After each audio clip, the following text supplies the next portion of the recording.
Hi hello welcome to online technology tutorials in Telugu. ఈ వీడియోలో మనం సి లాంగ్వేజ్ ట్యూటోరియల్ని స్టార్ట్ చేయడం జరుగుతోంది. ఈ సి లాంగ్వేజ్ ట్యూటోరియల్ అనేది మీకు 3 పార్ట్స్ కింద డివైడ్ చేసాం. ఈ 3 పార్ట్స్లో పార్ట్ ఏలో 4 టాపిక్స్ డీల్ చేస్తాం. History, importance and features of the C language.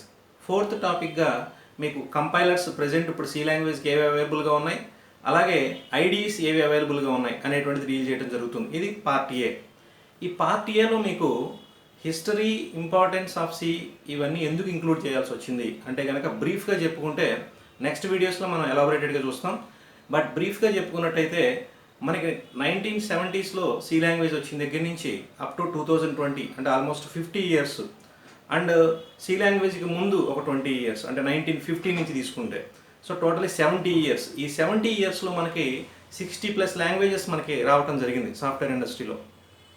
నా ఈ అమాంగ్ ది 60 లాంగ్వేజెస్, ఈ 60 లాంగ్వేజెస్లో ప్రజెంట్ రైట్ నో మనం స్క్రిప్టింగ్ లాంగ్వేజెస్ని పక్కన పెడితే జనరల్గా అయితే ఒక 5-6 లాంగ్వేజెస్ మాత్రమే మనం ఎక్కువగా యూజ్ చేయడం జరుగుతుంది. మిగతా లాంగ్వేజెస్ అన్నీ కూడా యూసేజ్లో లేవు. సో ప్రతి లాంగ్వేజ్ కూడా కొద్ది కాలమే ఎక్కువగా హెవీ యూసేజ్లో ఉంది. ఆ తర్వాత అది యూసేజ్ నుంచి ఆటోమేటిక్గా గ్రాడ్యువల్గా నెమ్మదిగా తగ్గిపోవడం జరిగింది.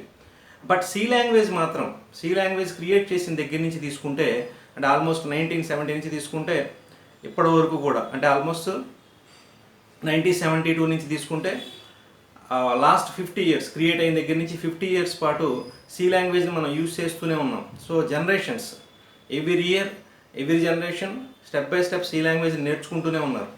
సో అలాగే చాలా అకాడమిక్ సబ్జెక్ట్స్లో కూడా చాలా కోర్సెస్లో కూడా అకాడమిక్ కోర్సెస్లో కూడా సి లాంగ్వేజ్ని ఒక బేసిక్ సబ్జెక్ట్ కింద ఇంక్లూడ్ చేయడం జరిగింది. So all over the world.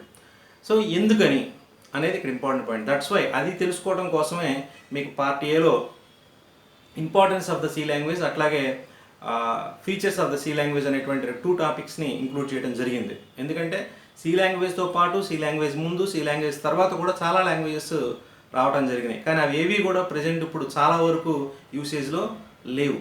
కాబట్టి సిలో ఉన్నదేంటి, సి లాంగ్వేజ్లో లేనటువంటి ఏంటి అనేటువంటిది మనం ఇక్కడ డీల్ చేయడం జరుగుతుంది. This is very important, you must know. Next part బిలో సి లాంగ్వేజ్ యొక్క ట్యూటోరియల్, లాంగ్వేజ్ ట్యూటోరియల్ అనేటువంటిది స్టార్ట్ అవుతుంది. ఇది మీకు మొత్తం 12 టాపిక్స్ కింద నేను డీల్ చేస్తున్నాను. సో 13వ టాపిక్లో అడ్వాన్స్డ్ సి అనేటువంటిది ఉంటుంది. సో 12 టాపిక్స్లో first language fundamentals, data types దగ్గర నుంచి స్టార్ట్ చేస్తే data types, control structures, arrays, strings, structures, unions, operators, ఇట్లా డిఫరెంట్ బేసిక్స్ దగ్గర నుంచి స్టార్ట్ చేసుకుని వాటి మీద డిఫరెంట్ ఎగ్జాంపుల్స్, అలాగే వాటిలో ఉండే సింపుల్ ఎగ్జాంపుల్స్, కాంప్లెక్స్ ఎగ్జాంపుల్స్, ఇవన్నీ కూడా డిఫరెంట్ టైప్స్ ఆఫ్ ఆపరేటర్స్. ఎందుకంటే సి లాంగ్వేజ్ యొక్క స్ట్రెంగ్త్ దాని యొక్క రిచ్ సెట్ ఆఫ్ ఆపరేటర్స్ మీద ఆధారపడి ఉంది. ఎందుకంటే యాజ్ ఏ హై లెవెల్ లాంగ్వేజ్గా ఉండేటువంటి ఆపరేటర్స్ అన్నీ ఉంటాయి. అలాగే ఒక లో లెవెల్ లాంగ్వేజ్ని, లో లెవెల్ ప్రోగ్రామింగ్ని సపోర్ట్ చేసేటువంటి ఆపరేటర్స్ కూడా ఇందులో ఉండటం జరిగింది. అందుకే మనకి సిని మిడిల్ లెవెల్ లాంగ్వేజ్ అని పిలుస్తారు. Both high level language features ఉంటాయి, లో లెవెల్ లాంగ్వేజ్ ఫీచర్స్ కూడా ఉంటాయి. అట్లాగే అసెంబ్లీ లాంగ్వేజ్ ప్రోగ్రామింగ్ కూడా మనం ఇందులో చేయవచ్చు. సో కాబట్టి ఈ టోటల్గా అప్ టు ఫైల్స్ వరకు 12 చాప్టర్స్ కింద రెగ్యులర్ ప్రోగ్రామింగ్ ట్యూటోరియల్ ఉంటుంది.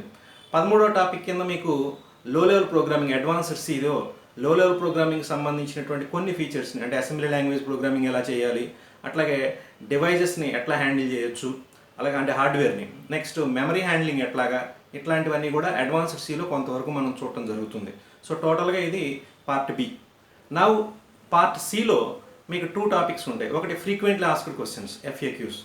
ఇంటర్వ్యూస్లో అడిగినటువంటి డిఫరెంట్ క్వశ్చన్స్ అన్నీ కూడా సి లాంగ్వేజ్ మీద అడిగినటువంటి డిఫరెంట్ క్వశ్చన్స్ అన్నీ కూడా మీకు FAQs రూపంలో ప్రొవైడ్ చేయడం జరుగుతుంది. తర్వాత డిఫరెంట్ అకాడమిక్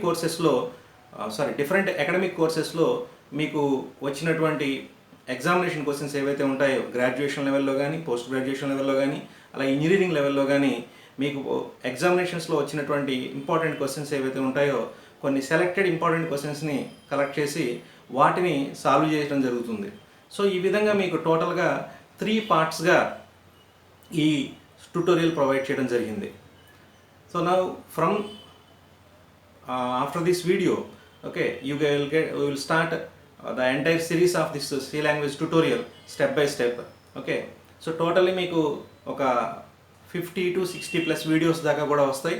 అట్లాగే ఎప్పుడైతే మనకి నెంబర్ ఆఫ్ క్వశ్చన్స్ అవన్నీ కూడా యాడ్ అవుతూ ఉంటాయో ఆ వీడియోస్ అనేటువంటి పెరుగుతూనే ఉంటాయి. నెక్స్ట్ మీరు ఈ ట్యూటోరియల్ని సపోర్ట్ చేస్తూ మీకు సంబంధించినటువంటి క్వశ్చన్స్ కానీ, మీ డౌట్స్ కానీ, లేదా మీకు సంబంధించినటువంటి ఎనీ సి లాంగ్వేజ్కి సంబంధించినటువంటి ఎనీ డౌట్ని మీరు కామెంట్స్ రూపంలో కనుక, రిక్వైర్మెంట్ని కనుక మీరు ప్రొవైడ్ చేసినట్టయితే వాటిని స్టడీ చేసి మీకు తిరిగి మళ్ళీ వీడియోస్ రూపంలో వాటిని ప్రొవైడ్ చేయడానికి ట్రై చేస్తాం. So thank you, and please subscribe my channel OTTIT, and please support us. Thank you.